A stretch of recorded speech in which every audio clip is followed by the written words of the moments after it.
Well, the work that I do, I find that I have a certain length of time where my interest will focus on a narrow area, or I'll work on a series of works. And I've always had a great curiosity in different media. So my degrees are I have a degree in ceramics, I have a degree in printmaking, I have a degree in fabric and fibers, weaving and textile printing.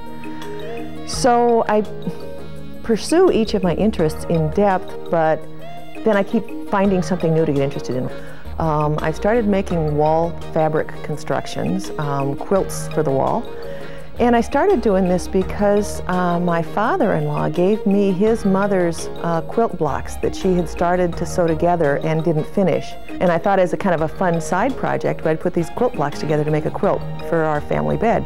I really wanted to mark which was the parts that she had put together and which were the parts that I had put together. I didn't want to take credit for this hand stitching that she had been doing. So I used a machine and I used gold thread as a marker. And I ended up just literally being mesmerized by the gold thread sparkling in the little sewing machine light. And when I finished the piece, I didn't want to stop. So I kept taking all the scraps of fabrics that I had, and my kids' old snow pants and my husband's t-shirts, and I just kept sewing everything together with gold thread. I took old canvas pieces and painted fabric and kept sewing it together just so I could, enjoy this construction process. There's a piece I put together called Sanctuary, and that was literally made from the scraps I picked up off the floor when my kids were in the studio making doll clothes. And I would gather up these interesting little shapes, and I'd put them in my hand, and it'd be like this small collage. And I'd go, well, these colors are wonderful together. Look at that shape. I'd never think of cutting that out. And so I ended up saving the pieces, and I started sewing them together on ribbons.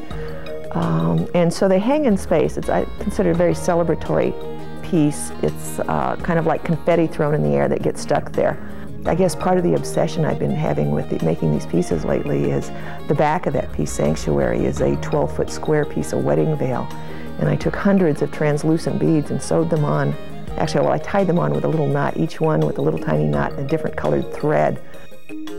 I hope people will take the time to notice it, but even if they don't, it's kind of like a magical ground that the other parts that are more visible are in front of.